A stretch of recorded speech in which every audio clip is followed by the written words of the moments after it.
Sarvamanthan news महाराष्ट्रामध्ये आपलं स्वागत. पाहूयात आजच्या टॉप 10 हेडलाईन्स. दानोळीत 25 लाखांचं अपहरण करून खून प्रकरणाला नवं वळण. एकावर डोळा, दुसऱ्यावर गेम. गुप्तांगाला दिला विजेचा शॉक. माणगाव फाटा परिसरात एकाच रात्री चोरट्यांनी 3 दुकानं फोडली. पहाटेच्या वेळेत 3 ठिकाणी चोरीमुळे व्यावसायिकांची चिंता वाढली. अजित पवारांच्या घराबाहेर बारामती, तेव्हा अशोक खरात ठाण्यात असताना 34 सेकंदात 6 आर्थिक व्यवहार. सामाजिक कार्यकर्ते अंजली दमानी यांचा दावा. अशोक खरात रुपाली चाकणकरांच्या घरावर बुलडोजर का चालवलं जात नाही? चाकणकर, दीपक केसरकरांची चौकशी कधी करणार? सुषमा अंधारेंचा सवाल. चाकणकरांच्या अटकेची मागणी.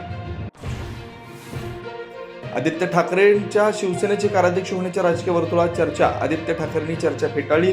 पक्षात अशी कोणतीही चर्चा नसल्याचं ठाकरेंचं स्पष्टीकरण.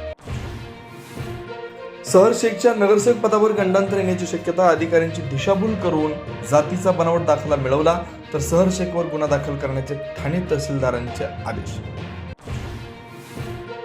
लग्नसराईत सोन्या चांदीच्या दरात पुन्हा वाढ.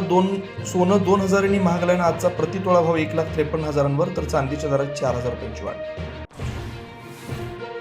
मुंबई महापालिकेच्या स्थायी समिती सभागृहामध्ये चोरी. ठाकरेंच्या नगरसेविका लक्ष्मी भाटिया यांच्या बॅगेतून 20,000 रुपये चोरीला.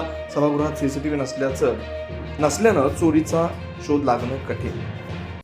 सार्वमंथन न्यूज महाराष्ट्राला लाईक करा, शेअर करा, सबस्क्राईब करा.